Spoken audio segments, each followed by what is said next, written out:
So moody. Cut him Okay. slack. He's got a lot on his plate. I know. It's okay, buddy. Get a hug. All right. 5, 4, 3, 2. It's a countdown. See? Take the Wrestling Podcast. Here. Thursday. Mike, stop doing that. Hoodie. I'm stop calling you fucking Belichick now. Mike Rainier and Joe Lopez. What a night. I've had a shit night. Yeah, you also had a shit countdown, but here we are. I will edit it this week on the podcast. No, you won't. No, you won't. Come on. Don't lie to us. Come on. Lie. Oh, Joe, what's up? Nothing. Just waiting to talk about stuff. The Bebes, are they playing tonight? The Bebes? Yes, they are. They're playing, I believe, the Atlanta Braves. They're winning right now, 4-7. 7-4? How's math working? Are you one of those sports fans that fucking has a losing team score first with a winning team? No, I just don't know how baseball works because I'm not a baseball fan. He's not British. Right. That's fine. They don't do that with sports, do they? Soccer. Yeah. Anyway. Really? We got a nice show today. Nice show today. Looking for so many topics. We're going to do finally, after I think it was 2 months putting it off, we're going to do our watch along. You have nobody to blame for that but yourself. No, not really. We just had topics early on, and then we decided to put them to the side. It's been your brainchild the entire time. The only person you have to blame for this is yourself. Well, we were going to do this the week that Joe was allegedly traveling on the fucking Amtrak. What allegedly traveling? I literally was traveling. I have photographical proof that he was at WrestleMania. I picked him up from I know. I was wearing this T-shirt on night one. Fire the laser, YouTube. Anyway, we're going to do a watch along finally, a 20th anniversary, of course, this year of the famous or infamous, how we look at it, Austin Rock WrestleMania number 2, WrestleMania 17, but second WrestleMania matchup rather. The best of the 3, obviously. That was easy for you to say. Do you want to edit this part out and try again? No, why not? English. Don't give him ideas. Yeah. Speak it well. Mike, you're too close to the fucking screen, dude. I'm in a rocking chair, so I'll just keep moving forward and backwards. We got breaking news. Albert Pujols first home run as a Dodger. This is a wrestling podcast. I don't care. That's not breaking news on a wrestling podcast. Breaking news from the desk of one Jushin Thunder Liger. All right, so let's come on. Wait, what now? Before I get started the show today. No, before we get started. No. Hold on. He started. No, this is wrestling related. He said he wanted this 5-minute caveat. He did put this in the chat. I know where he's going with this. Hear it out. Just hear it out. Okay. Today is the 10th anniversary of this guy passed away 10 years ago today. So it is wrestling related. He didn't put that in the group chat. You could have made that your topic. I don't got time for 4 topics. Well, it's not a topic. It's literally 2-3 minutes of just reflecting. That's all. He passed for 10 years ago today. That's called a topic. Okay, that's a mini topic. No, there's no mini topics. God, you hurt. It's shorter than you, Joe. The topic is shorter than you are. Look, I'm not talking about Randy Savage tonight unless you make it your topic or we talk about it next week. You choose. If you're going to do that for 5 minutes, I'm going to go do something else. You're so sassy today. I'm okay with that. I'm gay and it's allowed. I knew that was coming too. Alley-oop. There we go. Go for the sake of sass. We'll move on to the topic of the show. Just make him your MVP and talk about him then. I was going to do that actually too, but you know.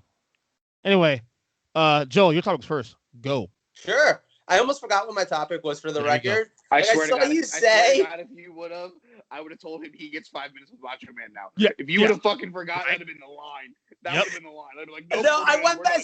But thank God, I went back and I scrolled through the group text and I saw my topic and I was like, oh yeah, I like that one. So okay. Well, I like that for you though, especially. Huh? I like that for you especially though. Well, sure. We're up to fiery smart today. I love it. My topic tonight, I feel like talk about breaking news. I mean, at least yesterday it was breaking news, but that makes it still very topical for right now this week in pro wrestling. And that is the fact that AEW Dynamite is moving over to TBS in 2022. and they're getting a second show that apparently is going to start on TNT in August of this year, and then will also move to TBS come January. I thought it was staying on TNT. Huh? I thought the second show was staying on TNT. No, so I read the whole New York Post article. The second show is also moving in January, but at that point, they're going to start having, I think, like 4 annual, like, supercard events that will be on TNT every year. Joe the deets. Look at Almost that. like Clash of the Champions, essentially, I guess is what they're going to do. Right. So, other than the fact that AEW has officially screwed themselves over by the TNT title, Like, what's wrong? I'll talk about it when it's my turn to talk. Okay. As I was saying, other than the fact that they've screwed themselves over by naming it the TNT title when they're not going to be on TNT anymore, what do you guys think of this? Obviously, there's different ways to take this. I feel like some people are looking at it as a downgrade for the company because not obviously. I don't know that TNT is a bigger network than TBS. They're obviously just owned by the same company. But I do feel like TNT has a little bit more of a, I don't know how to describe it, like just a little bit more like class to it, I guess, like a little bit more like, oh, that's where good shows are, and then bigger the two networks. Right, like TBS is where you go to watch American Dad, and TNT is where you go to watch, I don't know, reruns. And be on TNT. Right, exactly. It's where you go to watch Dynamite until January. So. All I'm saying is there are different ways to look at this, and I'm curious what your guys' reaction is, especially because it's so breaking news. Essentially, Mike, even the baseball stuff's on TNT, not TBS, right? Am I not mistaken with it? No. It's on TBS. The Braves are on TBS, I think. No, not the Braves. The Braves don't play on TBS anymore. Really? It's not doing that, right? They haven't played on TBS since like 2005. Was Chipper Jones still on the team back then? Oh my God! Probably. No, they have a TBS Sunday day game that they used to air, but there's no baseball on TNT. As for the topic at hand with the show being added, 1 hour show called AEW Rampage. Yes. If this doesn't somehow create the Primal Rage Championship or the Donkey Kong Country Rage in the Cage title, I'm very upset because the fact of the matter is this is trash.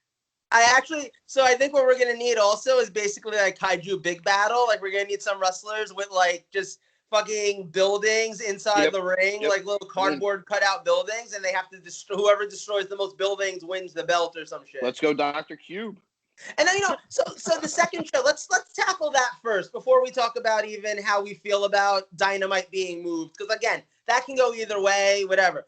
The fact that they're getting a second hour-long show on TV every week, that's going to be an interesting one. And it's going to be interesting to see what they do with that because does it become like a shorter version of Dynamite where you get some big deal matches and stuff and you actually want to watch it every week?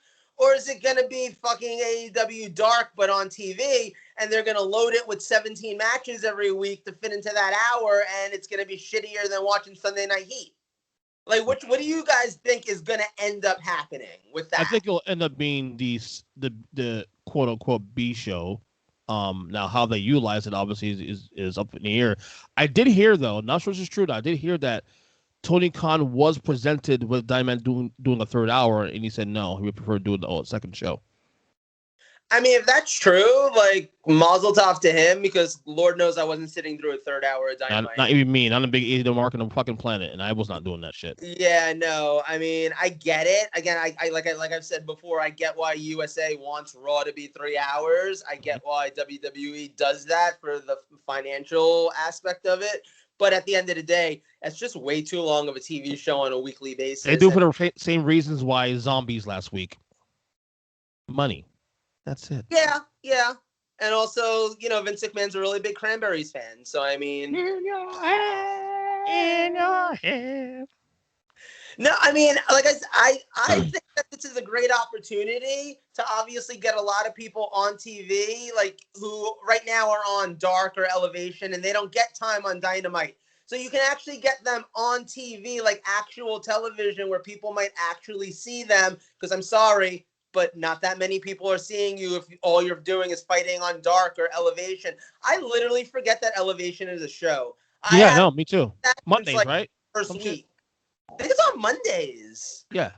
You guys have watched more episodes of Elevation than I watched an episode at all. I just know the information. I've literally watched the first episode. I don't think I've seen it since then. That's You've done more than me right there. You've done more than I have then. Congratulations, Joe.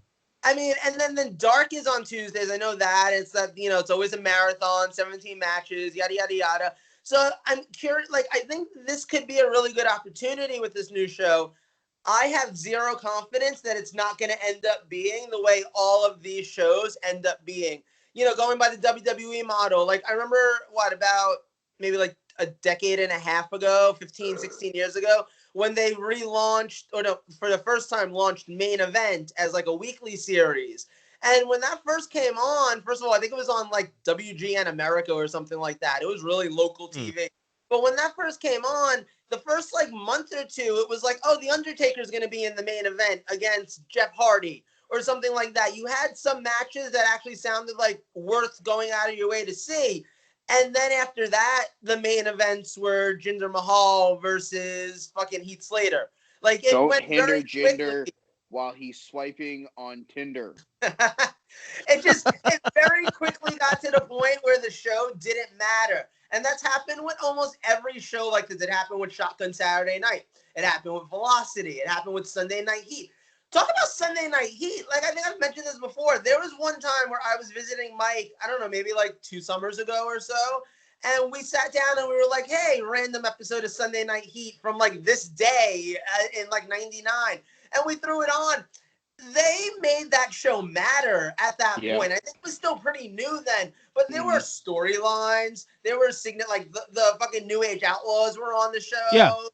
Vince McMahon was on the show. Not only that, even on day of pay-per-views, it was still air Heat as a kickoff show type thing before the pay-per-view started. Right. So they made it matter until a certain point. And then at a certain point, it was just the show where Steve Blackman wrestled on. Well, bear in mind too. Also, it didn't matter. Hell yeah. Bear in mind it existed before SmackDown. That's the record. So yeah. No, I'm just at the end of the day, I think that I just have this odd feeling that this new show, Rampage, with its shitty name, is gonna end up being fucking Shotgun Saturday Night or something. It's gonna go in that trajectory where it ends up not mattering, and that's a shame. Because they have a chance to actually make this matter. I think now AEW is also starting to get to a point, though, where maybe they have too much TV time. One of the things that a lot of people complain about is WWE having too many hours of TV. That you have 3 hours of Raw, 2 hours of SmackDown, 2 hours of NXT. If you watch Main Event, that's another hour. So right there, that's what? 3, 5, 7, 9. 8. 8, sorry, 3. And if you have a pay-per-view in there, that's another. Yeah, if you had the pay-per-view, it's another 3 hours, and we're right. So, but on an average week where there's no pay-per-view, there's 8 hours of WWE. Wait, are you including 205 Live in that also? No. So 8 hours and 17 minutes of original programming on WWE every week. If you want to add in NXT UK, it's another hour, whatever. But my point is, one of the things I think WWE has going for it as an advantage that a lot of people always seem to ignore is while they have all of these hours of programming, they're all different programs. Right. Their own brands. They all have their own unique storylines going on. You don't have to watch Raw to watch SmackDown. You don't have to watch NXT to watch Raw. Yada, yada, yada. You can literally just only watch NXT UK, or if for some odd reason you're only a 205 Live fan, I don't know what's wrong with you, but more power to you. I love that. The thing is too, Joe, is that there is a blueprint for them. Okay, good. My point is, don't cut off the sassy one tonight. He's a little sassy and sass today. I will snatch your weave. Don't get me started. I wish I had a weave. God damn. Anyway, I shouldn't make that joke. But anyway, all I'm saying is everyone always gets on WWE's ass about having too many hours of programming. But at least all of the programming is different. At least you're getting a variety of different things. AEW, if you count the YouTube shows, is about to have 2 hours of Dynamite, 2 hours of Dark. How long is Elevation? Do we even know? At least an hour. I heard it's an hour, right? Okay. Probably at this point, it's 2 hours and 37 minutes, but it probably started as an hour. That's an hour and 37 minutes too long.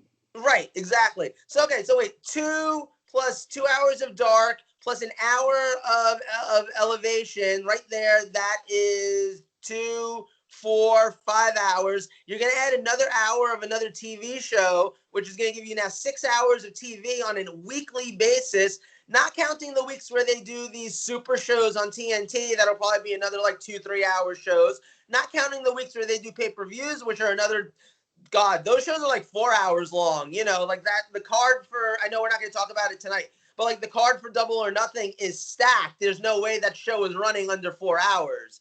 So especially when you count the buy-in and all of that. We had this discussion earlier, Mike. Right, but here's the thing now. AEW is I've already started hydrating. It's approaching the point where it has as much television time as WWE every week, but it's all the same. It's not diversified in any capacity other than like you get some people you see on Dynamite that you won't see on like the smaller shows, and you get people on the smaller shows you won't see on the bigger show. But it's all just the same stuff. And at a certain point, I just feel like that's going to get old really quickly. So there is a blueprint in place to do this. If Tony Khan and the company chooses to do it the right way. I mean, the way WWE did it pre-network years, WCW had the same blueprint. It's okay to have 2 shows. Thunder did make sense to some degree at the time. Say with SmackDown, it made sense. How long did you watch Thunder for where you think that it made sense? Because by episode 5, like, it was pretty shitty. But again, it depends on what they're doing. If they're using their major talent to cross over both shows, is one thing. Right. It depends. See, early SmackDown years, The Rock and Austin made regular appearances on both shows. And obviously today, SmackDown and Raw are treated differently. Right. Now, my thinking is most likely they're going to probably utilize it's an hour show, right? Is that what we're hearing? It's an hour show or a 2 hour show? Sure. There's probably going to be something like in the vein of my WCW Saturday Night, 605, utilize the mid-carders and whatnot. Maybe throw in a major one A-lister type wrestler or 2 on a per episode ever. It depends on how they utilize it. But there are many blueprints to follow to do that. As long as they, go ahead. Yeah. No, go ahead. Yeah. There is space to move storylines forward. They have more than enough talent in that roster to make this work. It's about the booking at the end of the day. At the end of the day, it's about how you book this shit. Right. That's all.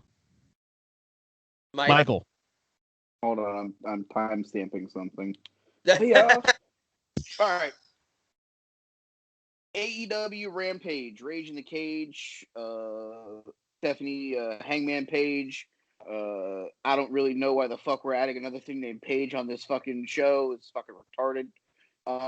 They could have came up with a better name, first off. Second off, anything that's got Page in it, I automatically think of Brian Cage or Ethan Page or Adam Hangman Page. So if this doesn't lead to the new 4 Horsemen being Cage, Page, and Rampage, I'm very upset. Just saying. Is Rampage Jackson still alive? Probably. We could probably get him to be the host. He was a TNT, like a TNA for like a hot minute. Hell yeah, let's go. I'm in. Quentin Rampage, let's go. All right. I feel like he might be dead. I swear he's alive. I know he's alive. I looked up Google. I think he's still trying to actively fight. That's the only reason why I know this. Really? I think he's in Bella. Wait. Hey Siri, is Rampage Jackson still alive? I think you're thinking of Kimbo Slice. He's 42. And is 42 years old. Only you're older than me. Thanks, Siri. Thanks, Siri. Appreciate it. All right. So, Rampage. I think that there's a model here that would work. Doesn't mean that they're going to follow it because, hey, it's Tony Khan. Arrogance, baby. First off, if I ever hear you mention the great words of Shotgun Saturday Night ever again, I swear to God, I will come through the screen and unleash the fury on you. But Shotgun Saturday Night was amazing for the first 3 months when they were doing it in the bars and all that, and then it became every other time. But then it became Velocity. Yes, exactly. Okay, but it made sense. The fact of the matter is they've dug themselves a grave of what the fuck are you doing with something called Rampage? Is every match going to be inside of an octagon? Right. What the fuck is going on? If this isn't Jake Hager running through the entire mid card as like the undefeated MMA fighter leading to a title match, you guys have done this wrong. That's all I'm saying. No, seriously though, they have a shot here to build some very good talent that need more time. This is a perfect show for the Evil Uno and Stu Graysons of the world, the Alex Reynolds and John Silvers of the world. Now that they're not tag partners anymore, this is a spot for a guy like Kazarian to start a mid-card push to maybe go after the TNT title and go after Miro. This is a perfect chance for them to go and use this time to build the guys after the Elite, after the Pinnacle, after the Inner Circle. This is Lance Archer going on that show and being Jungle like Boy. the MVP. Jungle Boy and Luchasaurus getting back in the tag team title picture. Yeah. Jungle Boy in a singles push.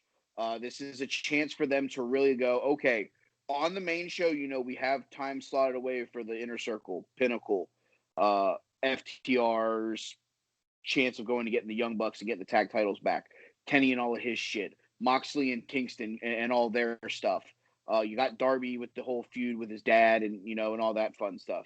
So, okay, so if you take away that top chunk of the AEW roster and you look at the mid card, this is a perfect spot for the Dark Order. Mm-hmm. Jurassic Express, Kazarian maybe in a singles run. Right. The Matt Hardy family. This is a perfect chance for the Butcher, the Blade, the Candlestick Maker, and Private Party to go on runs and maybe have to feud with each other for a title shot against the Young Bucks. I mean, here's the thing. If we're going to use records being something that matters, this is the chance to do this logically. Yes. I mean, I'm sorry.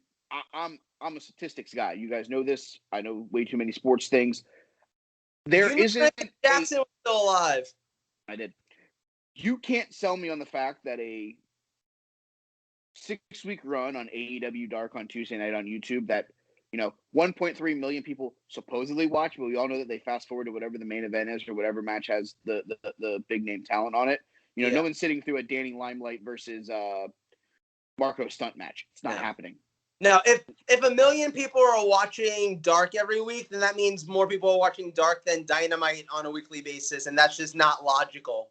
Right. I was just throwing shit at the wall to see if it would stick. Yeah. But my point is, this is the chance where you can't convince me that a 6-week run on Dynamite or Dark by SCU really made them the number one contenders for the Young Bucks last week. I'm sorry. I liked Kazarian and Daniels together. I thought that they were great as a tag team. I thought they were the perfect team that could be the guardians of the gate for the next guys up in the tag team division. They could be the guys. Oh, they have a nice little 4-0 streak.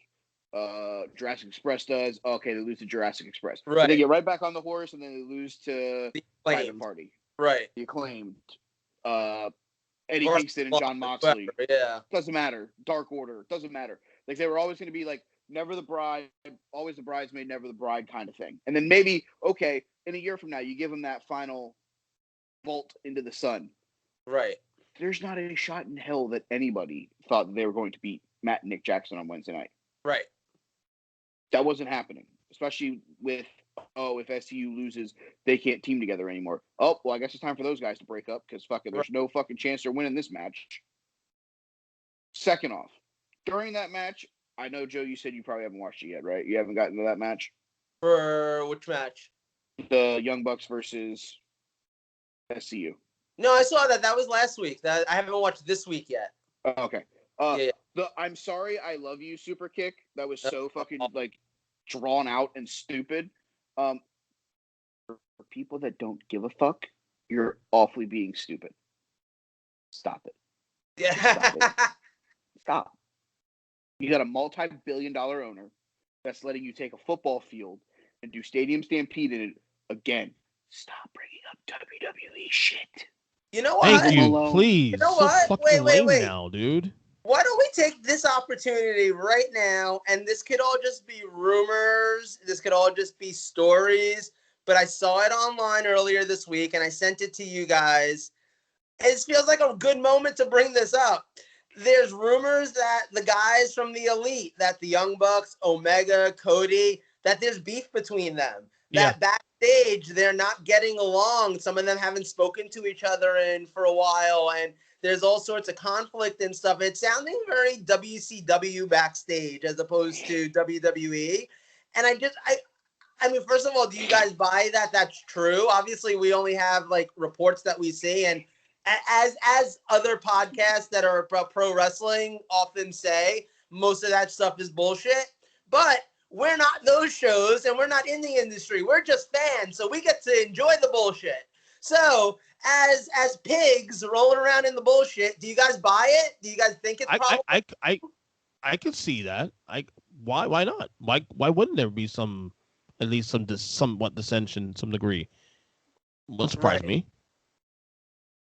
I think there's a lot more dissension than anyone's giving credit to this situation. Let's remember, Brandy was the brainchild that was going to start the women's division, and we sat here and we shit on it. Yeah.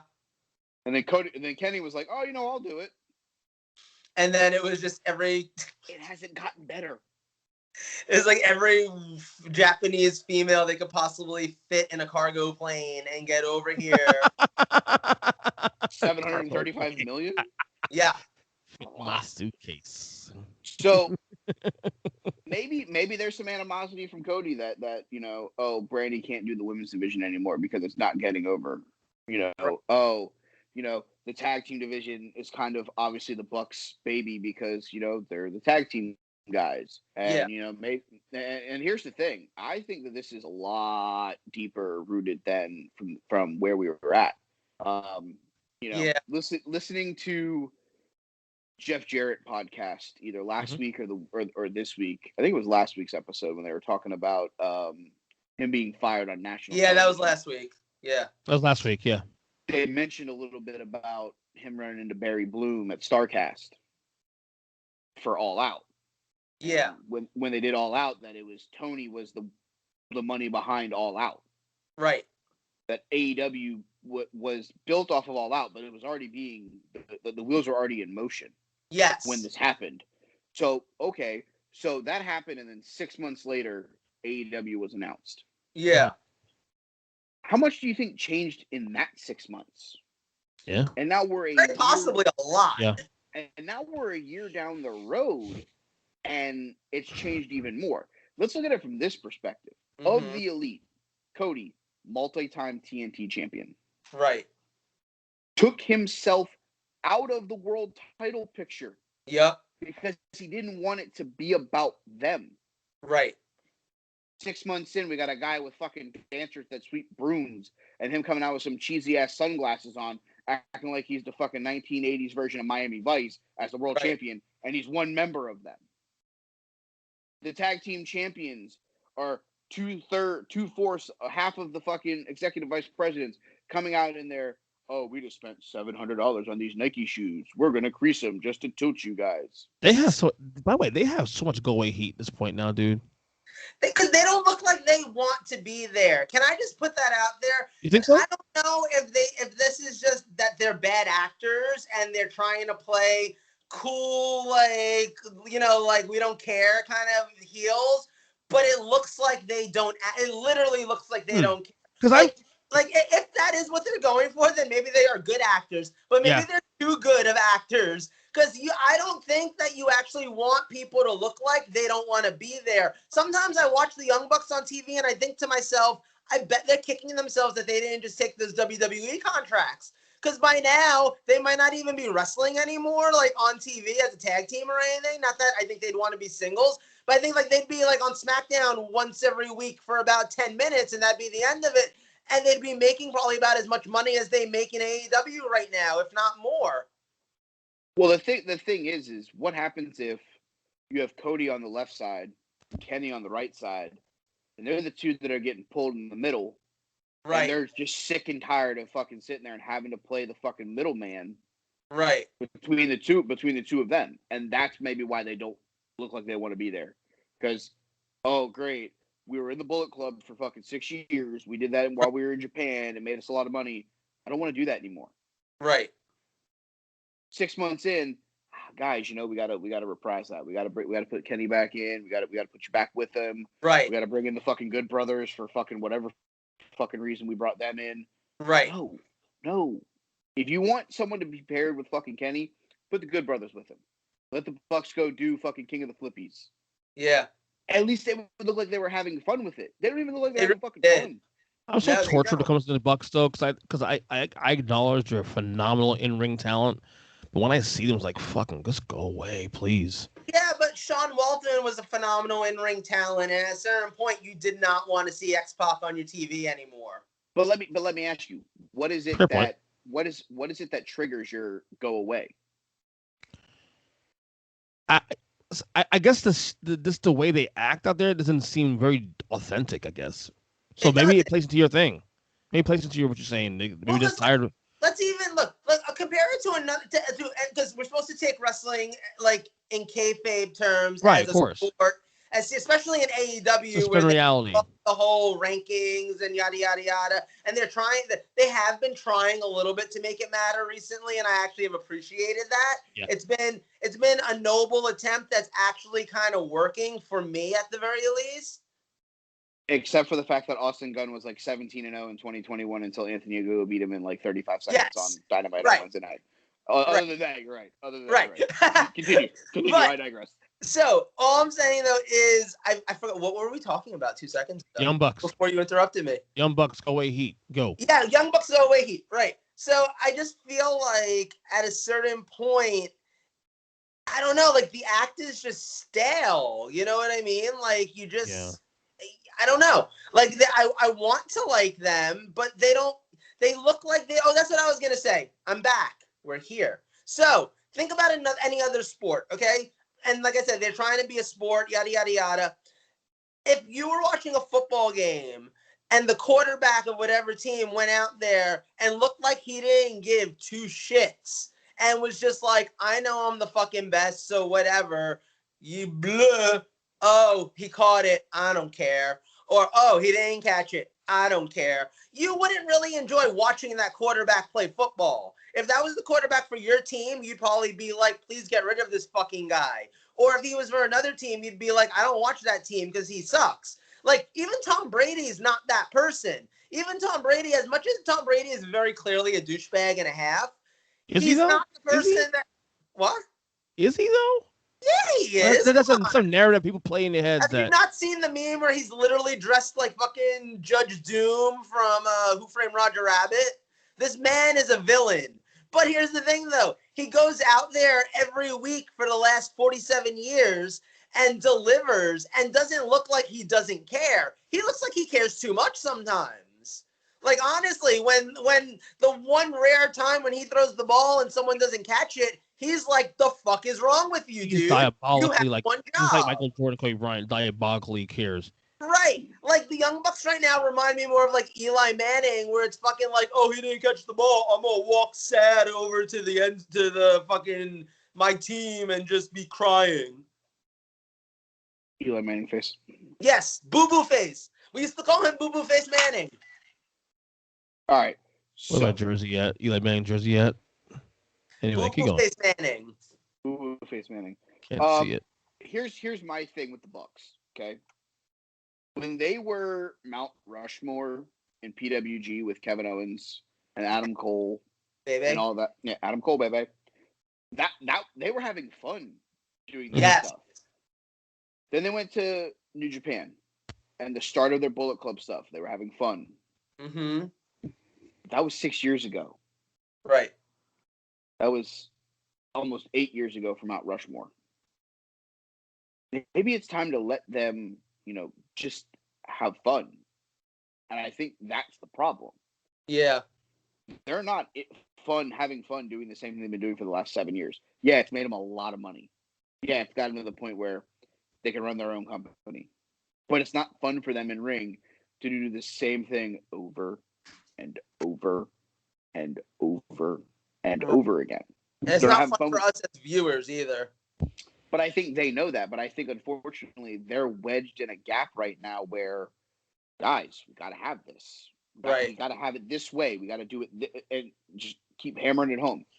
The fact of the matter is, Kenny Omega should not be the world champion right now. The fact of the matter is, the Young Bucks should not be the tag champion. Mike, real quick. Right now. Does it feel like to you with AEW's, whatever, whoever's running the show there. Does it feel like there's like too many Chiefs, not enough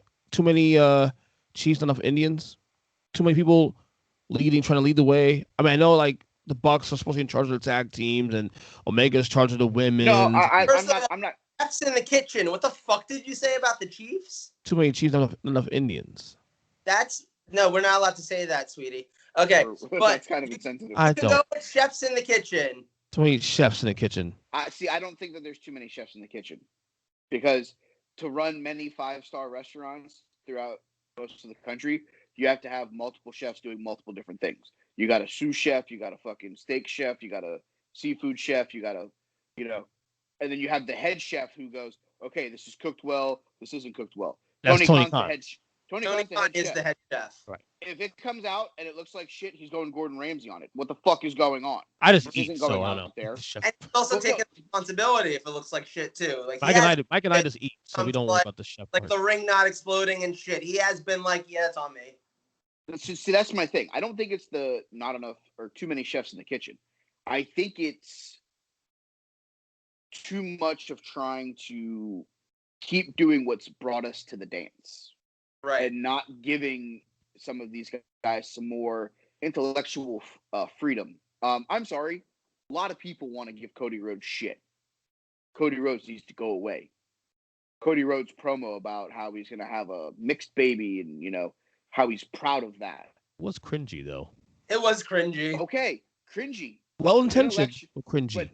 But intellectual freedom to get people talking about something that Cody Rhodes has never done before. True. Challenge accepted. True. He went from the American Nightmare, and now he's America's sweetheart going into this match against Anthony Ogogo. And any redneck person in the world, no offense, people, I lived in Virginia, I lived in Myrtle Beach. Bro, you live in Florida. Okay. Well, Florida's weird though. So. It really is weird. When you get here, when you get here and live here for a little bit, you'll know. Yeah.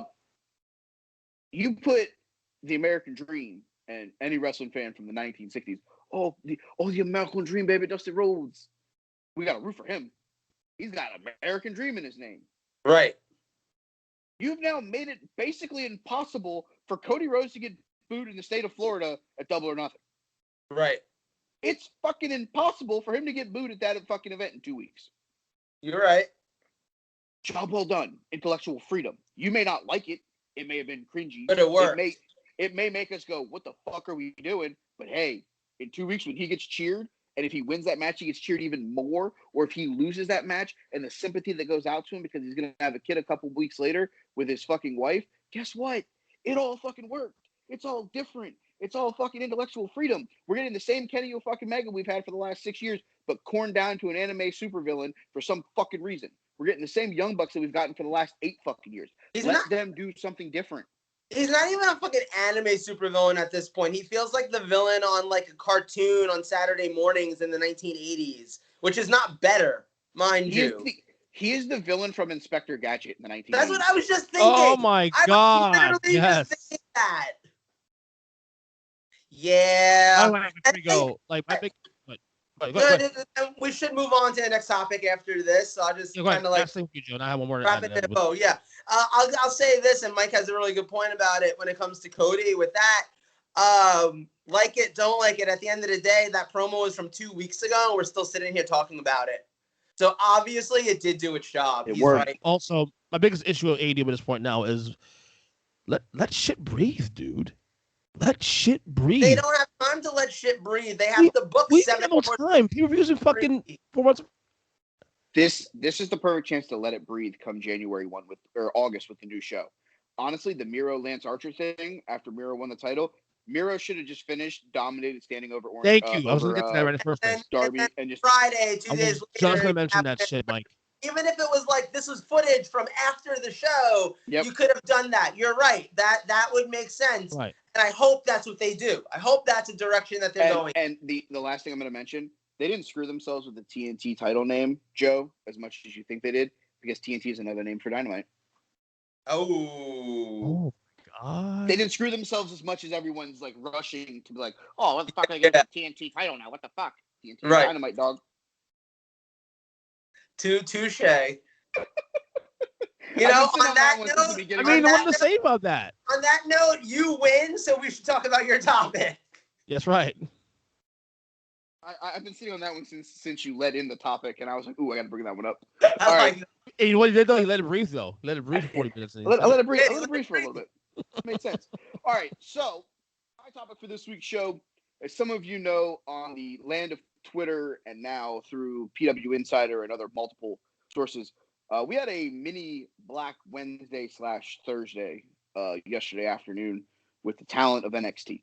I know that they said that it was a budget restriction and things like that. So we've lost a couple members of the roster and of the referee staff. I'm going to start off with one that surprised me, and that is Jessamine Duke. Yeah, I agree. I know me and Joe talked. We weren't going to do this long form, but I wanted to bring her up specifically because she has been part of the NXT and then now in the up, down, down stuff with Austin Creed and all the video games and stuff like that. I know she has her own show with Dakota Kai, Mia Yim, and Shayna because they're all roommates, or they were roommates until Mia got engaged to Keith Lee. Right. Jessamine came out earlier today on her specific Twitch channel and said, though she is no longer an active talent for WWE, that she is going to stay on up, down, down, which has not happened with anybody else yet. Samoa Joe was a mainstay on there, and Joe hasn't been back since his release, and I don't think he's coming back. I think the thing is Duke herself didn't want to really train anymore and wanted to get more into like the creating content. And well, because let's be honest, she never really got off in wrestling. Like she never. That sounded weird. That was a horrible way to say that. She never really like got off the ground, is what I meant. Yeah. In wrestling, it's like the potential was there, and obviously she was part of the 4 MMA horsewomen and stuff. But then Ronda wasn't around, and then Shayna got called up, and after that, like they disappeared because they were kind of there was no role for them right now, and they were so green. Their names could have been Chelsea. So they just never really got off the ground. So I'm not surprised in that regard that I could see her being like, this ain't working for me. Yeah, but I think it's a big thing though, because it came out today that, and Austin Creed, Xavier Woods, whatever you want to call him, came out and said WWE owns up, down, down. Yeah. Obviously he probably owns some percentage of it, but that's why WWE lets him, Cesaro, Breezy, and Cole play Uno, which spawned Adam Cole and the Bebes. And yeah. So that which makes was sense. WWE made T-shirt. Remember when I noticed that when you gave it to me, and I was like, this has like I took it off obviously, but it had like the sticker. Authentic WWE sticker on it and stuff, and I was like, that's kind of surprising, and that should have been our first kind of indication that this like we should have we did not Inspector Gadget that one. We kind of failed at that one. No, so it's nice to know that if obviously Joe's going to go wrestle somewhere else, which is probably why Joe isn't coming back to up, down, down. But it's nice to see that, like, that door is open. Right. Other releases include Jake Clemons, a official that was part of the Evolve roster when WWE absorbed Evolve. He also reffed in AIW in Cleveland. He's already been announced as coming back to ref for them in the distant future. Brandy Lauren, a.k.a. Skylar Story. She was also in Evolve. She was the manager of Anthony Gargano. So she's back on the indie scenes. Drake Wuritz, whatever the fuck you want to call him. See you, bye. I'm not even going to fucking give him the time of day. Was he the QAnon guy? Yes. Yep. Let the door hit you where the good Lord split you. To quote the great Kent Murphy, gone forever, Aaron Hernandez. Yep. Wow. We also lost international superstar Kavita Devi. I don't know how to pronounce her name. I'm sorry. That's probably really bad. We saw her on a dark match at Full Sail. Okay. She was the taller Indian girl. I know it's hard to remember when those marathon tapings were where they used to tape 5 fucking weeks at a time. Yeah, exactly. But yeah, she was in one of those tapings. We saw her once or twice. She was in the Mae Young Classic and lost in the first round, the second Mae Young Classic. We also lost Vanessa Bourne, who was she was like started, called up to the main roster, but then not called up to the main roster. It was very confusing.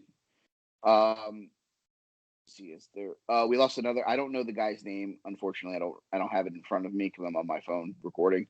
It was like a Eddie Aziza or something like. I don't. Again, I'm worse with names. The most obvious one that again like gets the Drink Younger treatment. We ain't gonna say shit about him other than he gone. Velveteen Dream. Boy, bye.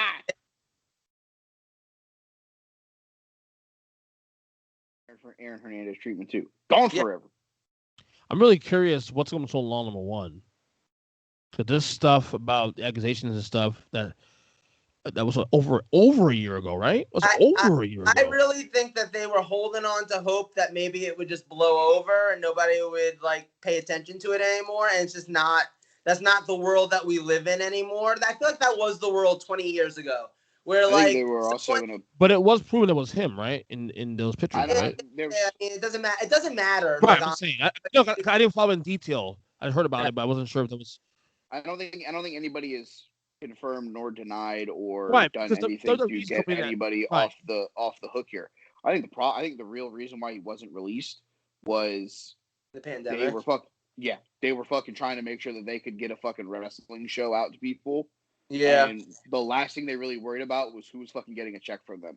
They just kind of said, fuck it, you guys can get paid, and I don't really give a fuck. Apparently, he hadn't wrestled in all of like 2021 even. I've seen him. The last feud I saw him in was with Adam Cole late last year. Yeah, exactly. That's my point. They probably were literally just like, you know what, fuck it, we're just going to let it go. We're going to fucking let it breathe, and then it just cut him. At this point, he's getting Hulk Hogan at WrestleMania 37 heat. Like, if he ever tried to come out again. The one release that surprises me, and this is going to transition to my actual topic for tonight, is Alexander Wolf. The now former member of Imperium. He was jumped after his loss on Tuesday night. Kind of wonder, like, if he knew that, like, if they told him, hey, you know, right, we'll let you go after, you know, tonight, your contract's up, we're not going to renew it, stuff like that. So my topic here, obviously, we're going to talk about what's next for the Black and Gold brand. I bring it to the table here tonight. How would you improve the NXT brand? Who would you move from NXT to Raw or SmackDown? Who would you bring down from Raw or SmackDown to maybe give more time to, or more of a characteristic build, or a feud? And how would you improve the NXT roster? They're not going up against AEW anymore. They're only going up against themselves, and that's okay. Now, here's the question. How do you get them back to the numbers that they were doing before AEW existed? How do you get to the next level? I'll let you guys start, and then I'll chime in with mine at the end, or as I'll go quick. So you guys, I'll go. If you go quick, because mine will be short. I'm sure you guys have more time to elaborate on this. So, like, to me, in the NXT roster, there's only really one guy that really is, in my opinion, main roster ready or looks like a main roster guy. And we discussed it last week. It's Karrion Kross. He be one guy move up to the main roster. Now, I'm more intrigued about what you can do with who can you bring down to help the NXT brand, honestly. And that's where it gets more interesting. And I think we all identified that we are now past that point with NXT that they're not a developmental brand anymore. They are more than that. So, wait, I'm going to disagree with you on this one ground. It's going off of stuff I read on Twitter and stuff. Okay. They don't get paid the way the guys on Raw and SmackDown get paid. And until that gets actually fixed, I think they are still a developmental brand. Okay, but they obviously they mean more than they did, say, 5 years ago. Would you agree that? Doesn't say so. Okay. I think Vince will never see NXT as more of a developmental brand, because he's got to get those guys to Raw and SmackDown to replace the Randy Ortons, and the Triple H's and the Rocks of the world. So the pay scale just dictates that. I think the pay scale dictates that, and I think that's the thing where, Johnny Gargano could be an NXT lifer. Johnny Gargano probably doesn't want to be an NXT lifer because Johnny Gargano would like to make more money. I can't speak for Johnny. Very true. I love Johnny to death. I'd love to see him on Raw or SmackDown. But if he could go and stay in the title picture in NXT and not wash away in the mid card, a la Alexander, Cedric, then stay in NXT for another 2 years until Randy Orton's ready to retire. Right. I mean, Tommaso Ciampa would be another guy, but he feels like, I don't know. I feel like he gets called up to the main roster, he'll get lost, honestly. Yeah, I feel like he'd get like the Aleister Black level of Right. like And that lost in. right.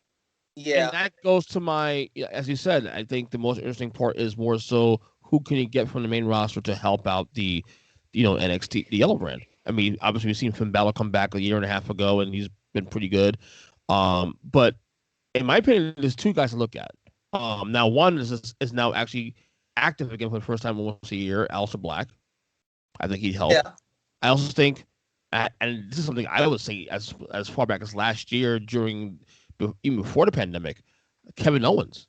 He's a guy that's fucking like great feud at Roman, and then he did the Sami Zayn thing, which is cool, but I mean, he's not doing anything significant in terms of the top of the card. You put him in the yellow. But put it this way, I will definitely you're guaranteed to get my eyeballs to watch NXT every week religiously, and probably live if Kevin Owens is on the Yellow Brand. Right. So to me, the two guys I look at that are main roster guys that can put more eyeballs to NXT, Aleister Black is definitely one, and then Kevin Owens will be the other one. Those are interesting choices. Actually, I can see your reasoning behind those. What I'd say is number one, if to moving off of NXT, I think Ciampa. I think Ciampa's done everything he can do in the territory. If this was Ring of Honor, it'd be like, okay, Samoa Joe, it's time to go. You've done everything you can here. We're good on you. I love Ciampa. Ciampa had the best match of the weekend, WrestleMania, or the week, against Walter. Who's another guy who, and Walter doesn't need to be on one of the main rosters, but I'm telling you, when Walter ends up on one of the main rosters, preferably SmackDown, he's going to become one of the biggest stars this company has. So, I'm just glad they were able to talk him into coming over to America. Yeah, exactly. And that's the thing, now that he's here, it's like, okay, I love him on NXT. I love him as the NXT UK champion. He's great. He's ready. He's got the size. He's got the talent. He's one of the most unique in-ring talents. He's done with NXT UK, right? He's done with NXT UK, or is he doing both? He's still champion for NXT UK. So I mean, obviously not done with them, but that's not something that's not like you can't change that. Right. And I think that's coming. I think that's coming very soon. Yeah, and I would love that. I think Balor's ready to go back to Raw or SmackDown. Oh yeah, I agree. I love Balor, but I think that he's again done. Like, he had already done everything he could, and then was gone. And him coming back was a nice thing. It gave NXT a real boost. He's done everything he can in that regard at this point. He had that great title run. It's over. I'd like to see him show up on SmackDown. Maybe become someone who can challenge Roman Reigns for the belt. Well, honestly, he's a perfect little feud for Roman Reigns, during this year. If you're playing the long game where Roman ends up, still being champion all the way at WrestleMania next year, Mike, I know that's going to drive you crazy, and I know at every pay-per-view you're going to reason out why someone should beat him. And I want it. Wait till you do it for Finn Balor, because I think Finn Balor would be the perfect person for him to have like a month or two feud with, like the way he's just did with Cesaro, which honestly, I know we're not talking about Backlash, and I know that you didn't love the result of that match, but the match itself was fantastic, I think. The Swiss guy should have won. Yeah, I don't disagree with you, but the match itself, other than the result, was fantastic. It was an excellent match. And I think you can get more stuff like that out of guys if you give Roman the right guys. Obviously, he could do it with Cesaro. He's done it with Daniel Bryan. He did it with Edge. So I think you give him Finn Balor and you get another one of those matches, and I would be excited for that. He's literally going to run through every member of the mid-card division that stands under 6'2" by the time we get to WrestleMania next year. Yes, I can see that. I'm not okay with it. But and I'm gonna, not to go too into it, but like to say what Ernest said also, Karrion Kross. I think we've said it before. He feels like one of those gimmicks that is going to work so much better on the main roster than it does in NXT. I'm not behind it. I don't love it. Put him on Raw. Put him on SmackDown. I think you get him in a different thing. It's almost like Elias, where it's just like, you're not right for the vibe of NXT, but you're right for something. So, let's get you over there and see what happens. So I'd love to see him show up on Raw or SmackDown and do something with that. In terms of people that I would send down to NXT or to NXT, whatever, however you want to word it. First of all, I don't want this because I don't want to actually have to watch him on NXT, but I think he needs to be in NXT for his own sake, especially if he's going to actually be a superstar one day. Dominic fucking Mysterio. I'm sorry. First of all, needs to get the look. He's clearly a good kid. He clearly has a great heart. He has raw talent there. He's got the ability to do some basic stuff, but he's not doing anything more impressive than anyone in NXT is doing right now. And the only reason why he's on SmackDown right now, and the only reason why he's tag team champion right now, is because his dad is there also. And that's not enough for me. Like, you know what? Nick was also tag team champion at one point. And he was fucking 10 years old. Like, that's the vibe that I'm getting out of this. That's not doing anybody any favors. If you want Dominic to actually be a future superstar, you get him down to NXT. Get him in the Performance Center. Get him hitting the gym, because I'm sorry, but you got to build some muscle. And I'm not, like, I'm in better shape than Dominic Mysterio. By the way, what a shitty frog splash last week. Huh? The frog splash. What a shitty frog splash. That's what I'm saying. Like, but he's got raw talent. Yeah, you can see that he has the ability that if someone just takes him under their wing, other than his dad, but someone like one of the trainers in NXT, maybe I don't know who's out there training in NXT right now. I don't know who their trainers are, who their Matt Bloom. Huh? Matt Bloom. Sarah Del Rey. Right. Imagine Sarah Del Rey getting her hands on someone with as much raw talent as Dominic has and actually having 6 months to a year to just develop him, get him in the gym, get him built, get him looking like a wrestler, get him looking like right now, like you make the joke about Sting and Darby Allin, like bring your son to work day. That's literally what Dominic and Ray are. It's bring your son to work day and oops, he won the tag team title. Like, that's what's going on. So get him down to NXT, develop him more. I think you'd actually have potential. And hell, if you want to make this the move, send Ray with him. Ray doesn't need to be on SmackDown. Ray doesn't need to be on Raw. I'm sure Ray's going to end up being one of these guys that gets fed to Roman at some point. It wouldn't be a big loss either, too. Not to be insulting, but it wouldn't be a big loss because, you know, he no, that's the thing. He wouldn't be a loss to the main roster, and he would be a boost to NXT. Because all of a sudden, he is a veteran. He's a genuine veteran who can still go in the ring. You put him in. Tell me you don't want to see Rey Mysterio versus Johnny Gargano. Tell me you don't want to see Rey Mysterio versus. I don't know. Just name somebody else. You don't really want Johnny Gargano, do you, Mike? No, actually, I would love a Johnny Gargano Rey Mysterio feud. That's right. Like, there's so many guys that you can put him in there one-on-one, or hell, just put him and Dominic in the tag division. You know, help rebuild their tag division. That could still be fun. All I'm saying is Rey Mysterio, first of all, talk about adding ratings to NXT. I feel like he does actually still draw. He was name referenced in a fucking Little Uzi song once. I mean, he obviously is like mainstream in a way. So I think you have a chance where like you bring him over and you're giving Dominic a chance to develop and you're giving NXT a big name in Rey Mysterio. So I'd send the two of them down there. I think that would make a lot of sense. Wow, that ended up working out a lot better than I did because my original thought process was, I don't know, Dominic needs like more muscles, so just send him there. But now I'm getting NXT more ratings with this, so this works out. 2 birds, 1 stone. Yes, exactly. 2 girls, 1 cup, exactly. Mike, who would you say? All right, the first names that I would move up and my reasonings behind them. First off, you guys have mentioned him before. I'll chime in as well. It's Karrion Kross. Yeah, I like Karrion Kross, but his entrance alone would be so much better in a place full of people. Yeah. So he's the first one, and he's done a lot in NXT. He's lost the title because of an injury. I don't think he's lost a match. No, he has not. He's undefeated, really. Yeah. Other than to injury.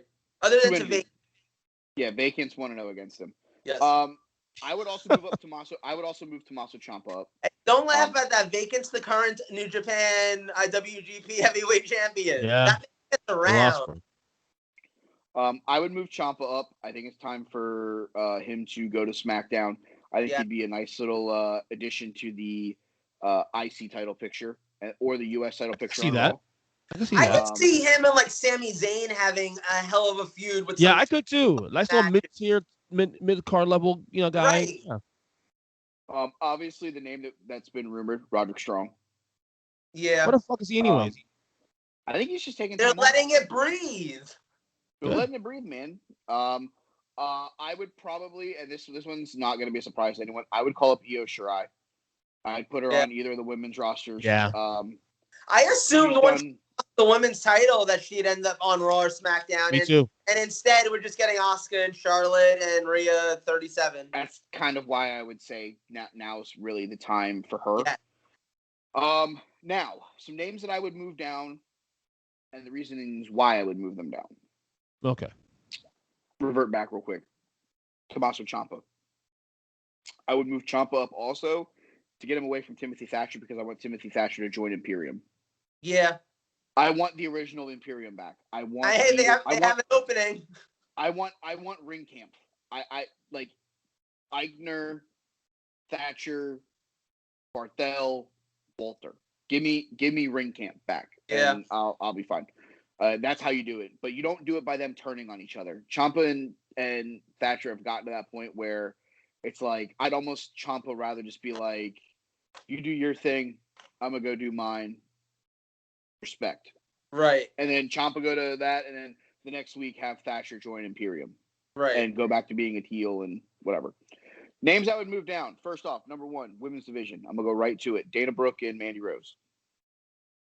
Can we just move them off of like the company and not Mandy? I love Mandy, but Dana's I don't get Dana.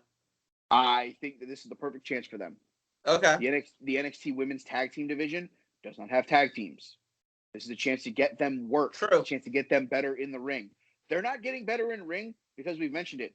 The Raw women's division is Rhea, Charlotte, and Asuka. Right. You can't get better if you don't have ring time. How do you get ring time? By going to a place that's going to be open and available for you to get ring time. I think the two of them could be good. I'm not going to say they're going to have 5-star matches.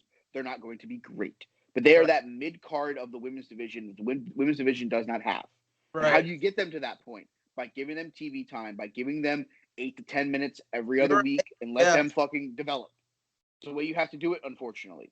And it's no offense to those two girls, because those two girls are putting in their fucking work. I can't say anything negative about them. They're trying their asses off. But the problem is they're not getting the ability to get over because they're not getting any TV time, which hurts them in the long run. Second off, another name I would move down. This one is going to sound very interesting.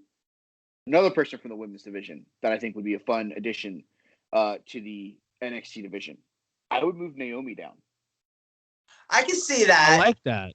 I mean, they're not doing anything with her, really. Her and Lana as a tag team. That doesn't do anything for me. Nope. And the thing is, like, Naomi's one of those people, and I feel like this happens with the women a lot more than the men. They get stuck in the same gimmick for all time at a certain point. Feel the glow for the last fucking 9 years. Right. Like, that was exciting when she started doing it a decade ago, and she was, like, one of the first, like, women's champions on SmackDown and stuff. But at this point, it's been there, done that. And the thing is, her talent is still there. She's still great in the ring. I bet you give her a different character. First of all, I bet she could run with it. I feel like she's that level of talent where you give her something to do and she could make it work. And it would be a fucking, like, she could become one of the biggest women stars that they have by just a simple gimmick. They should have put into her business. That's like sending her to NXT. They should have put into her business when it was still a thing, but, you know. I mean, they could just put her with her husband, and she could be the female member of the either. Nah, she's got to acknowledge Roman as the head of the table, and there's too much head going on for you to be okay with that. Jeez. I'll walk in like, no. Number 3 of the names I moved down. This one, I'm surprised that neither of you mentioned it, and I think that this is one where WWE would have to look up and say, "We fucked up. We fucked up." Put Keith Lee back on NXT. Are you gonna say that? Shit. You know, the only reason why that didn't even occur to me is because I just want him to be back on TV. Period. I don't know where he's at right now. If it's injury, it was supposedly it was injury to start. Now he's been cleared and it's creative, just kind of throwing their hands up. That's ridiculous. Then no. If they don't have, if they quote unquote don't have anything for him, we do, right? Like put him on NXT. Fucked up. Put him back on NXT. Where that one? We fucked up. Put him back on NXT. I mean, he can go right into the world title picture. He never got a real world title run. Yeah, he won the belt, and then that was it. Yep, because the ratings were so big for that match that was like, we got to put him on the main roster. No, you need to leave him on fucking NXT and let him fucking be the champion for the next 6 months and not hotshot to Karrion Kross. But I digress. Right. Like I said, I think if the pandemic didn't happen, that wouldn't happen so soon, honestly. The other name that I've been going back and forth on all day. Obviously, we've talked since Daniel Bryan has been exiled from SmackDown. We'd love to see Bryan there if he decides to come. Yeah, wrestle full time again. The other name that I've just kind of,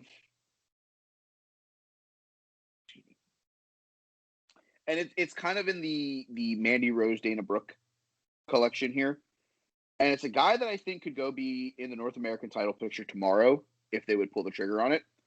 That is none other than former member of the Hurt Business, Cedric Alexander. I can see that. I don't know.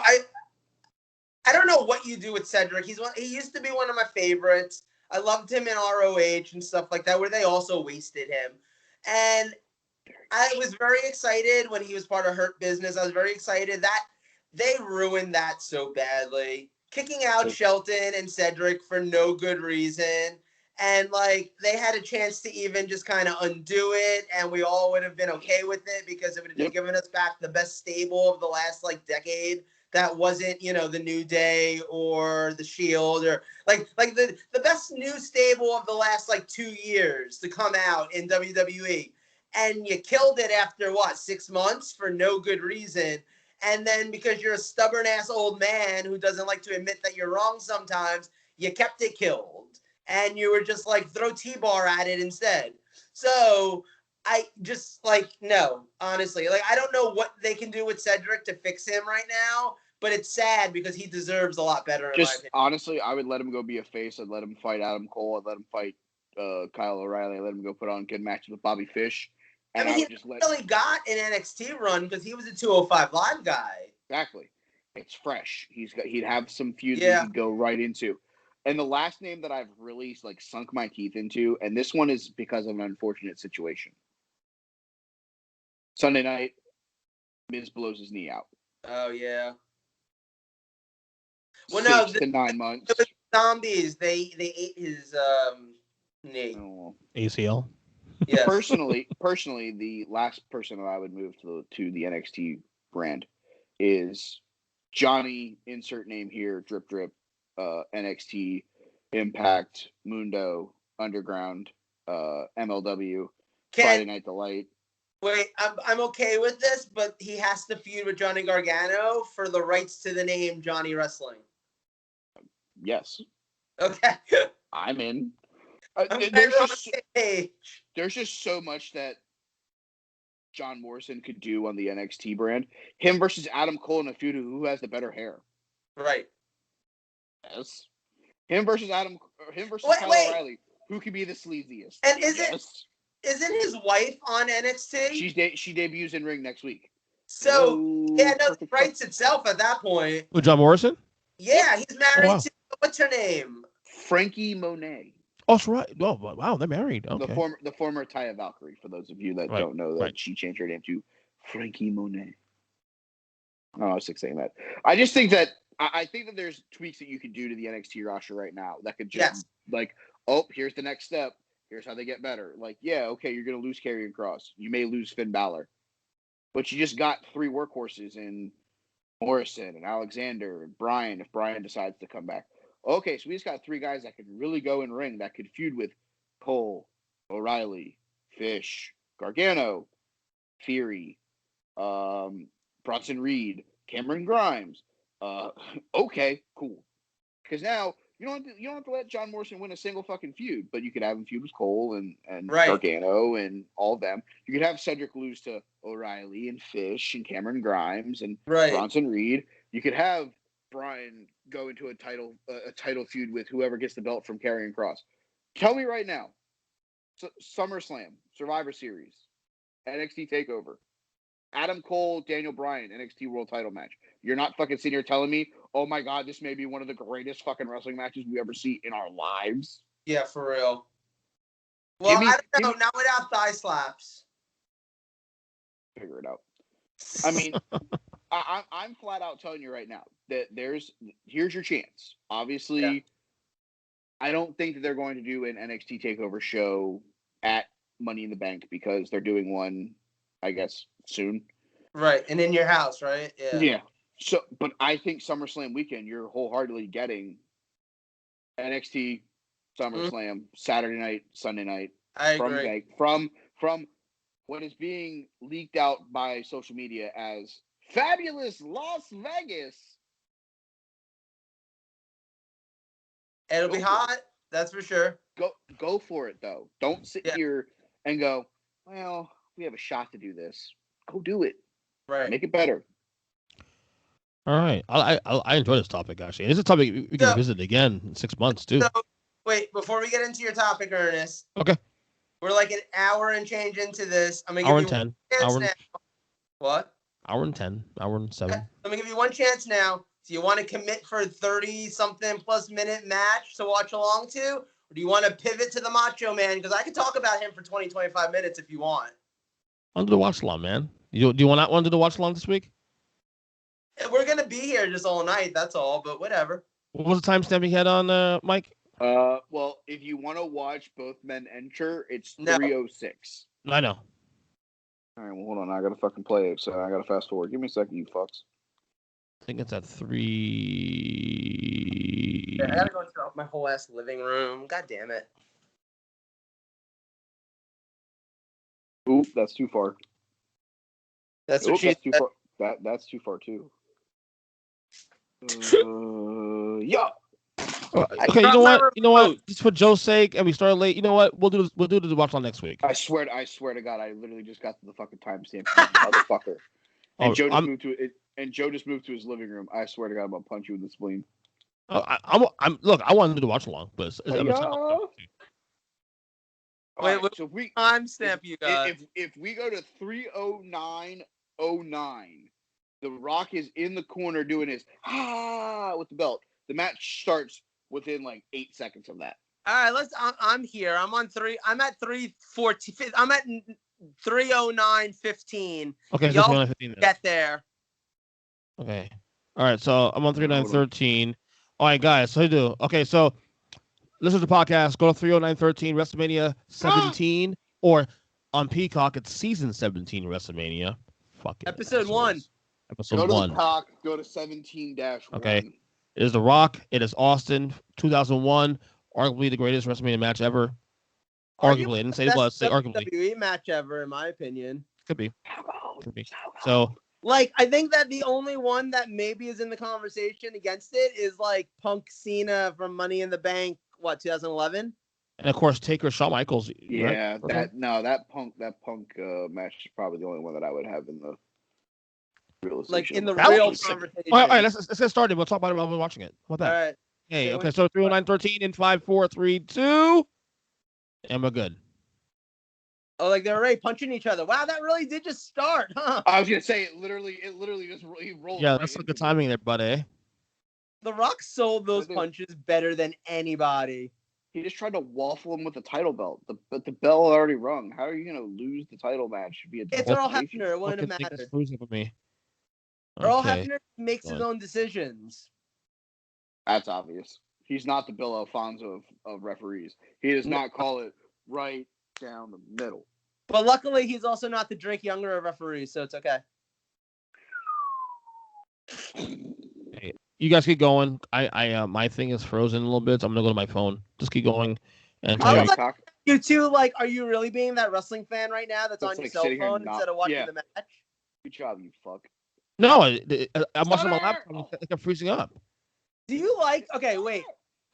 Do you like spots like that where, like, in a big match like this early on, they're like going for their finishers? I hate it. Really? Why? I actually like that. I like that. There's no chance that's gonna be the end of the match. All right, guys. Where you guys? Real quick, where you guys at now, Joe? Where you at? Daniel Bryan, I want to have a word with you. I'm at 3:10:30. Thank you. Wait, are we coming? Oh no! Wait, are we coming up on like the best table spot in WrestleMania history? Okay, right now, Austin's going. They're going to the crowd. Yeah, are you there? Yeah, we're there. Okay. Pre-COVID world. Yeah. Hey, Joe, is that you? Oh my god, that the guy almost fell going over the fucking So guardrail. I went. That was So awesome. so imagine this: the year before this one, the WrestleMania 2000, arguably the worst WrestleMania in history. That's No, incorrect. It's one of the reasons why I That's believe very I said for incorrect. years, as It's great as The very Rock, incorrect. huh? WrestleMania 2000 was not the worst fucking WrestleMania Like, ever. I'll give it to you. It might be within Bottom the three. bottom 5 Bottom or four. 10. But Mania 27 was the worst WrestleMania, and I was Well, there. so That was to me, pretty bad. Mania. Okay, I'm not saying in order here, but Mania 1, Mania 2 were Wait, terrible. wait. R.I.P. to the table in like a few seconds, right? Yeah, no. Like, no, it's about to be the best table spot in the history of WrestleMania. We have to acknowledge this. It's Yes, the we do. Roman Reigns of table spots. You have to acknowledge it. So It's the head of the table. It is Mania. the head of the table spot. I see what you did there, buddy. No, Thank you. so Mania 1, Mania 2, yeah, okay. Sorry, don't enjoy it. And I'm an old school Hulkmania guy. Why are we going over them in order? Or I'm is not this saying that order. I'm just saying the ones I consider the most like bottom, Oh, the okay. bottom feeders of the WrestleManias. WrestleMania 2000 4 sucked. feeder, 11 bottom feeder. I Outside don't Shawn Michaels, Diesel. That's it. The rest of the fucking card is fucking terrible. Come on, dude. You're not gonna argue that, are you, Mike? The Lawrence Taylor match wasn't bad. Which well, whatever. You have that one. And Bam Bam? No. That match wasn't bad. Whatever. The rest of the card was just blah. If you think that one is bad, go sit through WrestleMania 9 twice and tell me how fucking terrible that was. No, wait, I love WrestleMania 9. like Do not talk It's shit moving about along. WrestleMania 9. I love WrestleMania 9. I'm sorry. The fact that it ends with Hogan fucking winning the world title, nope. Oh, that shit That's was fair. No. That's fair. But was that Tatanka and Shawn Michaels? Yes. Yeah, that was the best match on that show. Wait, Superplex. Oh, you know what was kind of cool? The way the lights kind of went on, like as Like, they were flickered landing. as they were- Yeah, that was kind of awesome. Yeah, like when I look at WrestleManias, me and Joe sat through arguably one of the worst WrestleManias ever. Yeah, we did, and it was our first. Ever. 27. Yeah, and we've gone to fucking 9 of them since. What was that one again? Main event was what? That was Main Miz event versus was- fucking John Cena, where The Rock. It was right. It cost him was the title. John Cena versus every zombie's favorite meal, The Miz, Mm-hmm. with The Rock as special guest ref or some shit. No, he was guest ring enforcer, and Oh. the ref got bumped, and that's the one where they went in the crowd, and Miz had a concussion for the final fucking last 7 minutes of the match. Rock hits Cena with a rock bottom, which set up next year in Miami. You know, not for nothing. For a guy who I feel like a lot of people don't necessarily consider to have been a great wrestler, The Rock has sure been part of a lot of really great matches. I agree. Like a lot. Same with Hogan. Of real Same great with Hogan, matches. though. Oh god, fuck Hogan. I hate. No, I get it, but Hogan has the same kind of title narrative around him too. No, Hogan was not part of a lot of great matches. I couldn't even name you 10 great Hogan matches. Okay, Hogan Savage was good. Really, really good, actually. Congratulations, you named one. Okay, Savage. Hogan Warrior. See, why Savage should have been your topic, you fuckhead. Because that would actually have made sense to talk about right now. But no, instead we get whatever the fuck this is about to be. All right, that's for ass. Okay, I'm going to forewarn you both right now. What's up? I'm picking a match from SummerSlam, and we're doing a watch-along. Which year? I don't know yet. I'll figure it out. It might be Big Boss Man versus the Mountie in the fucking spend the night in jail match if you lose. 91, I for think. that match. 91, I think. I'm the Mountie. If I'm you okay with do that. Oh, that's a ring bell. great There bell it is. shot. There's the waffle shot If with the ring you bell. if So- you do that, I promise you, come November, we're watching Nails versus the Big Boss Man. So brace yourself. If you unleash the Big Boss Man gimmick matches on us, be prepared for what you're asking for. That means next year WrestleMania we have to watch him get hung from Hell in a Cell by the Undertaker. Oh, good lord. So we got to find out when he takes on Al Snow in the Kennel from Hell match. We got to watch that one. Is it wrong to say that after that match against Undertaker, I thought Big Boss Man was well hung?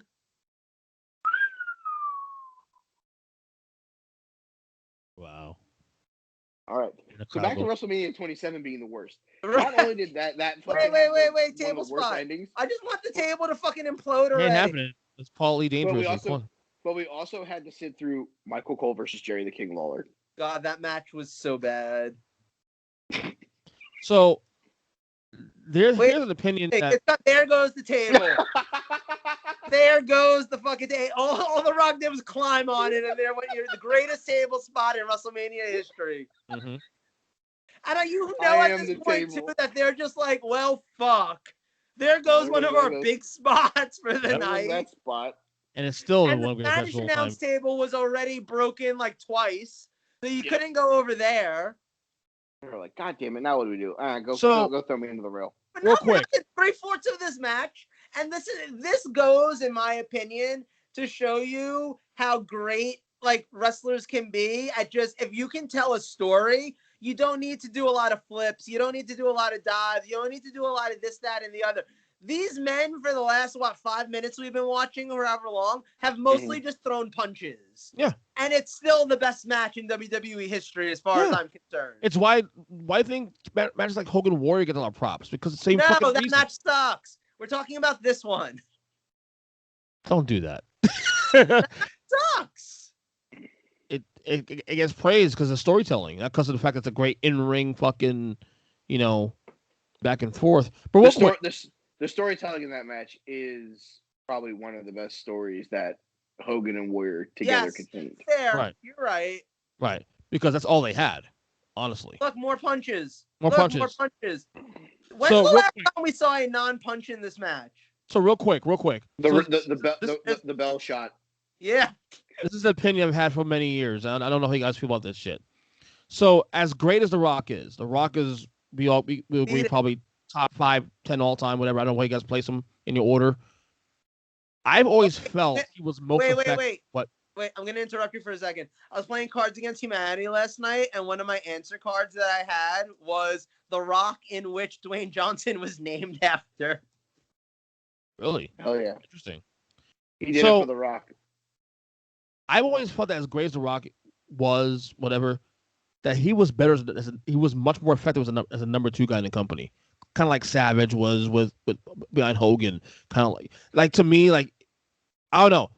And I guess Mania 2000 was able to carry it when Austin was out injured. Mania 2000 fucking flopped. But that's not The Rock's fault. No, right, but if the main event of WrestleMania 2000 had been The Rock versus Triple H, and you didn't include fucking Big Show, I almost said Slow, and you didn't include fucking retired 2 months earlier Mick Foley, and you just had a one-on-one match, and we've seen The Rock and Triple H have great matches with each other. You didn't put one McMahon in all 4 of their fucking corners. Right, like that was for some reason they thought that was going to be the big sell for that pay-per-view. That booking was hot trash. I mean, hell, the only people who have anything to say against this match, it involves Vince McMahon. But I felt like the minute Austin left, even for a year, like even my interest kind of went down a little bit. And I was a bigger Rock fan than Austin. But to me, having both guys involved, kind of set a good table for the entire fucking every show they did. Okay, here's the thing, and this is where I stand in the situation. Stone Cold Steve Austin is the exact way I feel about Roman Reigns right now. Okay. In 1998, 1999, 2000, 2001, he didn't need the fucking world title to be the most overact in the company. No, he didn't. That's obvious. Some of his fair. But some of his best stuff was when he was chasing the title or when he wasn't the champion. Yes. When he got the belt, it was almost like he went into fucking autoplane mode. Yes. It was just like, I'm going to feud with this person and I'm going to hit him with Rephrase that. He's about to be bleeding. His best stuff was in chase Austin is about to be bleeding because he doesn't really have a memorable. Totally, you can see he was about to cut himself. He doesn't have a memorable like championship reign. Honestly, to me, I always say that Austin's the greatest superstar, not the greatest champion, because there's not really any memorable championship reign he had. Yeah, no, I agree with you on that. I definitely more enjoyed when he was in chase mode. I definitely more enjoyed when it was like remember when Kane and Undertaker were like battling over the belt and he came 98 like attacked them and shit. Like that was fun. Yeah. The chase to 15 was awesome. Do you feel like Rock was playing a little bit of a heel in this match, which is kind of weird considering where it ends up? Slightly. You saw it with the middle finger and all that. Yeah.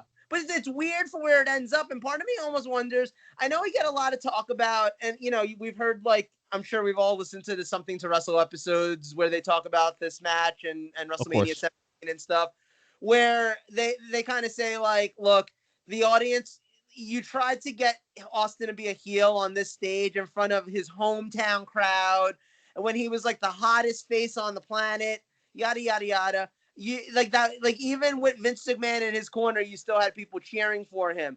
But I think The Rock kind of fed into that a little bit too by playing a heel for half of this match. So here's my question. It's like they tried to do a double turn, but there was nowhere to do a double turn from. Was he trying to be a heel, or was he just mimicking Stone Cold because Stone Cold flipped everybody off? I mean, maybe. That also makes sense. What's my next question here? You prefer Rock's the heel or face?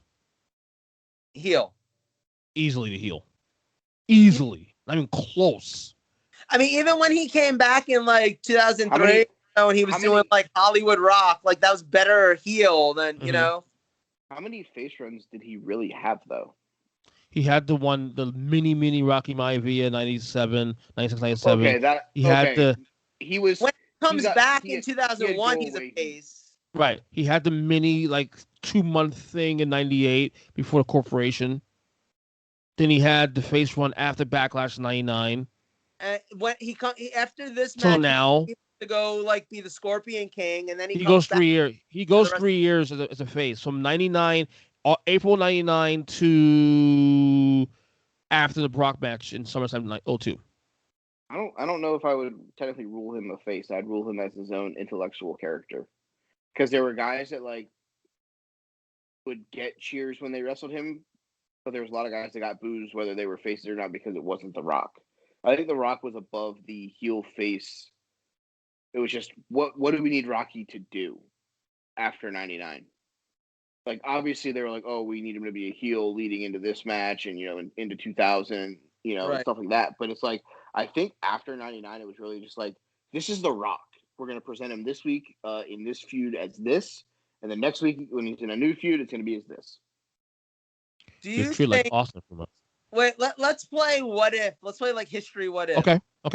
What if this match ended? What if The Rock wasn't leaving to go make the Scorpion King?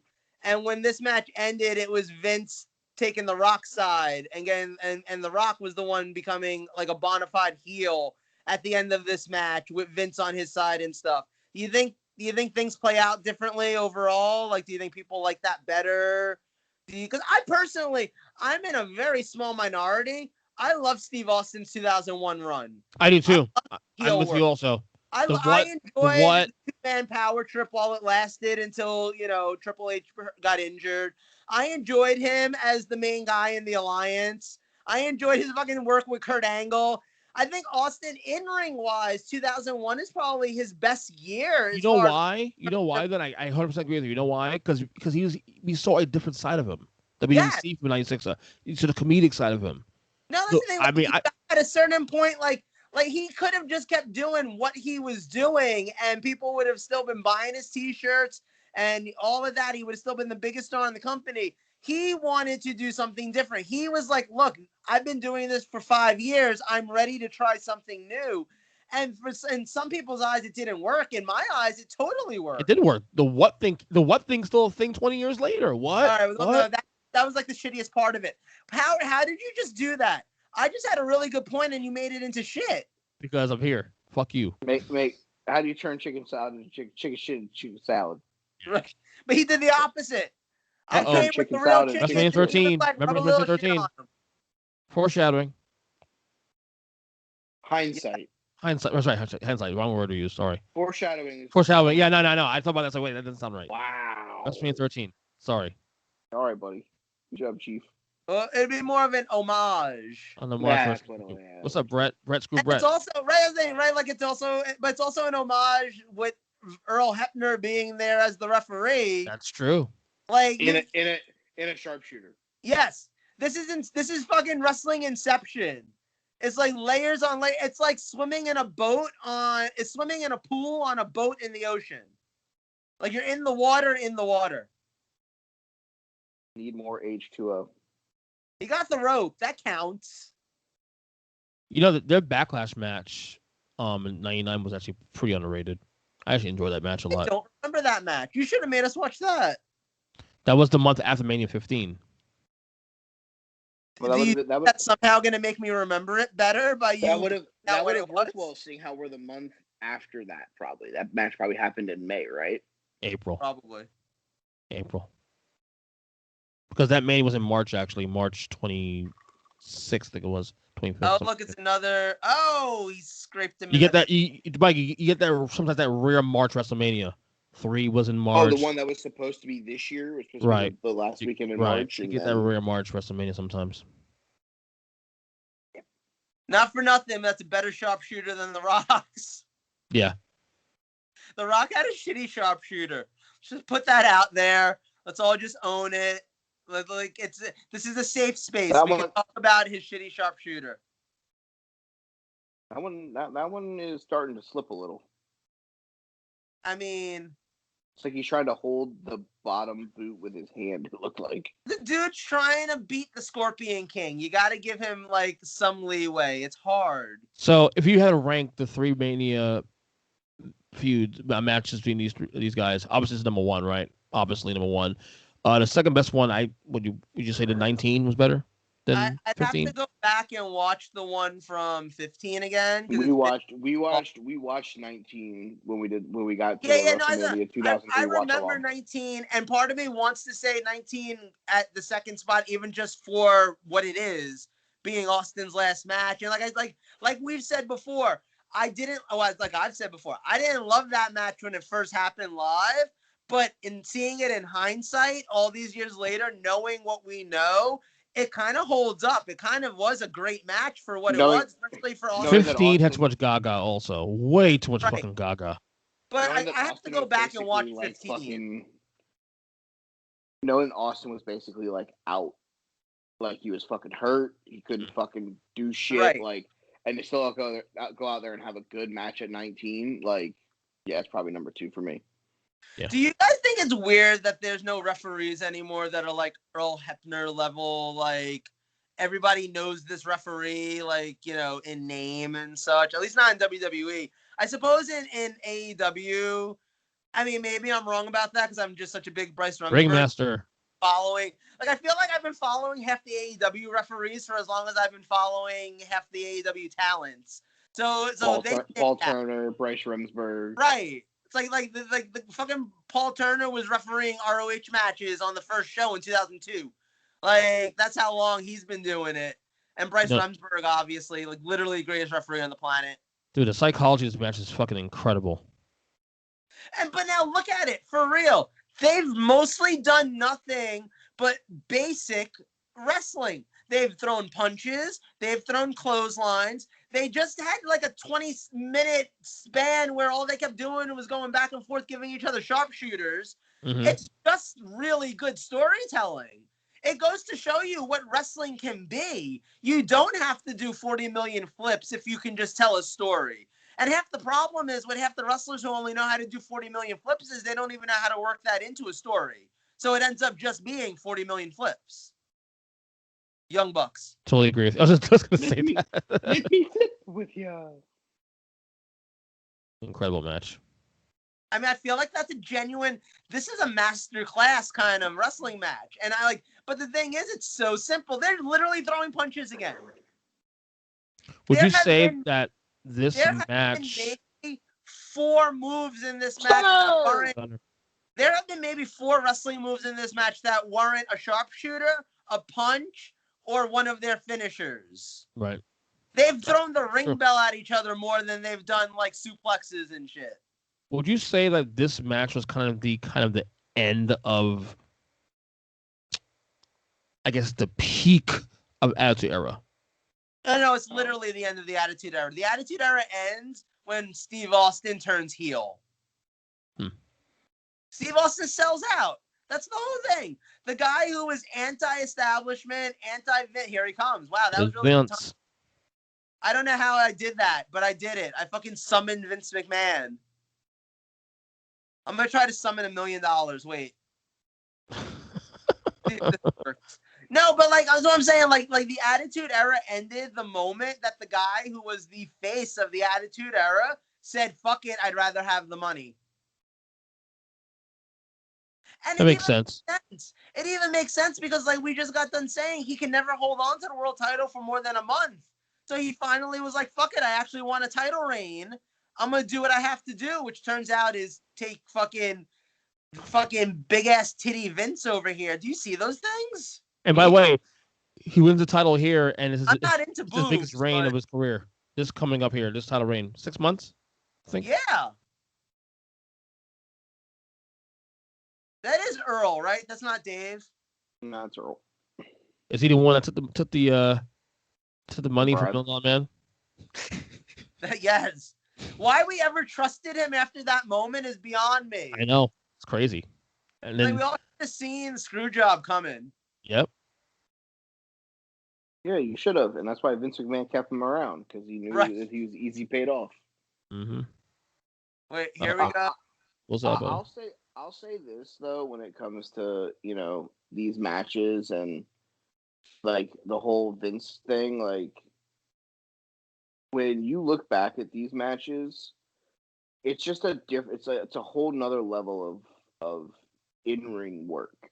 Yes. Like that you just don't get the quality in-ring work from, and not just these two, but like a lot of people on the show, like Taker and Triple H and Angle, and as much as we don't like him, fucking Benoit. Like the in-ring philosophy was just to 11. You don't get that nowadays. You get more of the here's an explosion. Here's motherfucker. Right. What the fuck? I done fucked up. That crowd, you see everyone just like getting onto their feet at that exact moment, though. Oh, that was such a great spot. This is no DQ, right? I mean, apparently they've hit each other with the bell 8 times. Yo, Vince looked real good there, not for nothing. Like, I'm not into older men, but sup, daddy? Oh, God. That man's a billionaire. You'd call him daddy, too. No, I would not you. Talking to the other one. Oh, yeah. I believe are very straight. Ernest? Oh. Wow. I'll be in Florida soon. We'll put it to the test. It's fine. No. Right. Lauren will stab me. Never mind. She probably would. I think Carol would stab you first. Fucking Austin with the fucking heel. You know what? This will be a great debate to have on the Take 3 Wrestling podcast. Drive to AEW Dynamite if you're here for that. If I'm there, yeah. When do you come down here, Joe? Not too sure yet. Definitely at the latest by October, but very possibly as soon as like July. Okay. Very, very possibly as soon as like July, if not August. Like it's sooner than later. Wait, here we go. I wonder now how many people at that moment in that crowd were waiting for The Rock to move and Austin to get that chair shot. I still wait from the movie, even I know they had fucking result.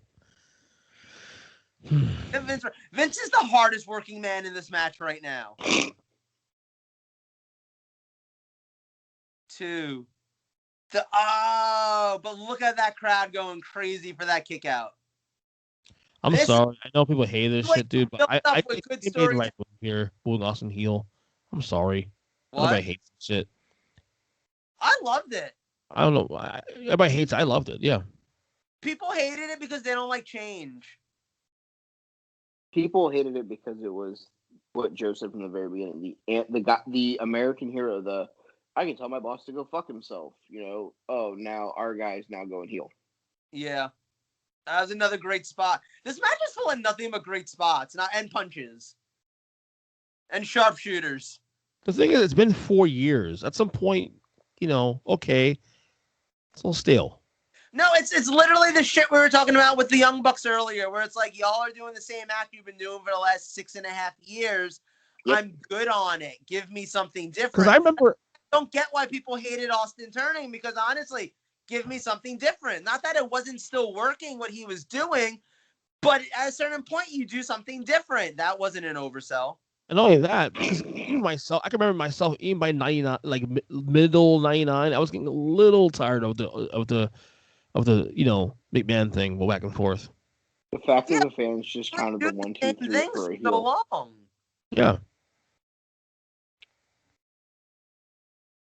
See, like Austin looks like he's even having fun right now. Like doing so, like he's not even the same character he was at the beginning of the match, and you can tell that he's enjoying himself. Yep.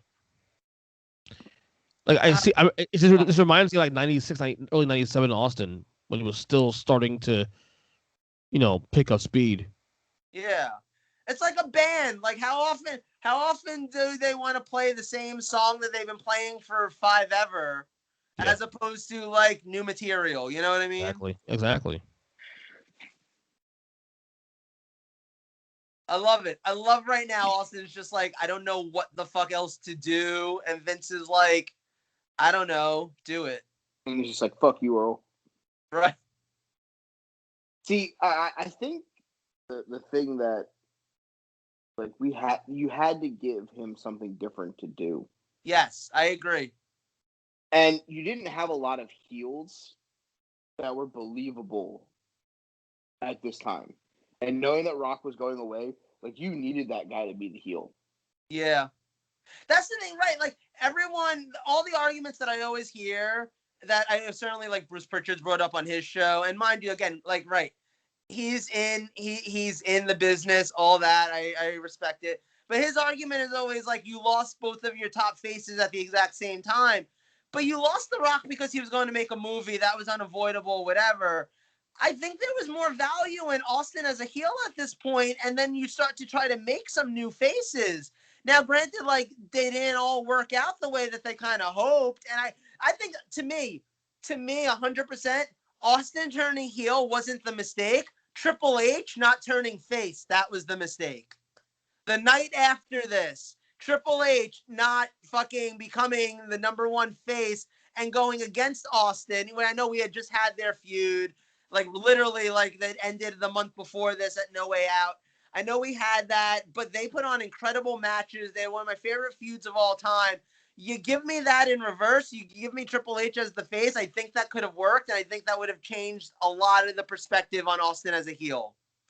I would have probably waited a couple of months for the Triple H turn, but that would have been the perfect shot to give Undertaker a shot at Austin. It would have been the perfect shot to give Angle a shot at Austin. Jericho, kind of what they're doing with Roman Reigns. Feed him the lower, upper mid card guys. Like, let him go out there and just going back to my kitchen. The match is over. That's fine. I want to go first on MVPs. Go ahead. Okay, awesome. All right, so my MVP tonight is, so he passed away about 10 years ago, and it was a real sad loss. But my MVP tonight is Macho Man Randy Savage. I personally think that we should have spoken about him a lot more on the show tonight, and I don't get why we missed that. But he is a fantastic talent, and obviously, like, ooh yeah. We didn't do the I love that for you this week. I know, I keep forgetting to like think of it in advance. You're so bad at this. It's 2 weeks now. I promise starting next week. Remind me on like Tuesday that I need someone for that segment, and I will get one lined up. Ernest. What? MVP. Go ahead, talk about him. First name Macho. My MVP is we lost him 10 years ago. What? Fucking. No, it's Macho, of course. Probably should be on topic tonight. But I'm sure we'll talk about him a lot in the episodes to come, anyways. But we will. I'll find a way. You know me. I will find a way. We watched Hogan and Savage tonight. That would have been the watch along to do. Mania 5. I've done it too many times. Mania 5 watch alongs. Yeah. Okay. That's me. I can recite that. I mean, we could have picked like WCW Bash at the Beach '94 if you really like hate your life. Well, 95, not 94. He wasn't there yet. But he came in late 94. Yeah, but they didn't wrestle at Bash at the Beach '95, and I'm sad to admit I know that because we've watched that show. Hogan fought Vader in a cage. Yes. Savage fought Flair in a match that was nowhere near as good as their Mania 8 match. Again, Yeah, agreed. But I actually love the Flair Savage feud at WCW more than WWE. Don't know why. I didn't watch it, so I can't like comment on the feud itself. Like I only even saw that pay-per-view because Mike and I watched it a few years ago. By the way, With the world's longest Mike, is your thing match still on? of all time. You still running it? Because they're still doing the fucking like aftermath bullshit. Mm-hmm. Okay. Vince and fucking. Anyway. Yeah, I didn't turn it off. Yeah, Joe did. Because Joe's tired. Look at him yawning. But it's Savage, of course, man. It's late. I know. Mike. All right. So to fill in for the "I love that for you" topic, I have one for all of you at home. I love it. Awesome. My "I love that for you" portion of the show goes to the New Japan Pro Wrestling fans because you're going to get a new champion because Will Osprey is out, and hopefully this leads to them using more new talent and maybe even putting the title on Shingo. And most of the time, this ends in a tournament, and their tournaments normally end really, really well. Yes. And really good matches. So, New Japan fans, I love the fact that we're getting a fucking title tournament and something good to sink our teeth into once they come back from the Japanese mandated COVID lockdown. And hopefully Will Osprey is back sooner than later because he was starting to be kind of awesome in New Japan. Like his run, he was a believable heavyweight champion, which honestly I don't know that I would have said that 2 years ago. He is actually the person that I'm going to give my MVP honors to this week. Is Will Osprey. Unfortunately, Will relinquish the title earlier today. It was announced yesterday. He was getting into his stride with the United Empire, and he was getting Hanaru and Jeff Cobb over like a motherfucker over there in Japan, and he was even getting good stuff out of Okan. So like it sucks that we're losing him for a little while. Hopefully it's nothing too serious, and it's a quick recovery, some rehab, and we can get him back going sooner rather than later. Quick question, Mike. Yep. And Ernest, you can comment too if you'd like. So, Mike, what would you do with the team at this point with Osprey, the main guy, out of the picture? Like, what would you do with the Kingdom? Is that their name? Am I Dynasty? Empire. United Empire. I was so not even close. I would have Jeff Cobb and Hanare still tag up and try to accomplish things. I would have Osprey just send over video packages, promos while he's rehabbing. I wouldn't do anything to change what they're doing with those guys because they're getting the best out of some young guys. And they're getting them over. Yeah, so I wouldn't change any of that. I think changing it right now would hurt all four of them more than just waiting a couple months to see how severe Will's injury is. Because I'll say I am critical of New Japan's booking on a regular basis. I'm as critical of New Japan's booking as Steve Austin likes to throw punches in a match. So it's like it happens a lot. But the United Empire has been one of the more exciting parts of New Japan in the last year. And they actually have been accomplishing getting guys over who were either never over before or going nowhere fast. I mean, Hanari is finally someone who matters. I never thought we'd actually hit that day, and I'm here for it. Jeff Cobb being an integral part of New Japan's booking style. Yeah. And I like Jeff Cobb. I know Jeff Cobb. He was on an episode of AEW Dynamite once. Hair and gone. Yes. Pretty much. Aaron Hernandez. Yep. Hair and gone. Forever. Yep. And on that note, boys, good episode. That's a horrible note. We can't end on Aaron Hernandez. Wait. I feel like that's not a good thing to put out into the universe. Dan O'Brien. Go watch Shawn Michaels' fucking documentary. It's pretty good. Oh, okay. Any biography. I watched the Booker T one. It was really good. I haven't seen that one yet. I need to watch the one. Did you see the Two Dudes with Attitude special on Peacock? I need to. That's a really good one. Go watch that one. I think. You know what? Because you said it right now, I'm gonna watch it right now. I have to finish this. Me coming in your eye? Sure, go for it, bro. Oh, shut the fuck up. Hey, you guys, Seriously, before we go, just real talk though. Did you know that 10 years ago today we lost one of the greatest wrestlers of all time? So just like R.I.P. that pussy. Macho Man Randy Savage. I On swear that to note, God, Logan's Joe, weak.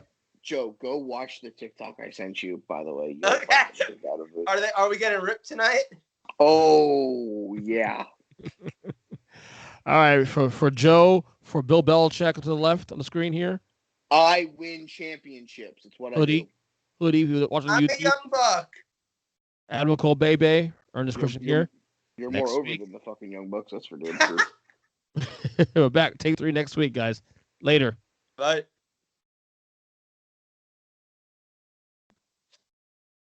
Oh yeah.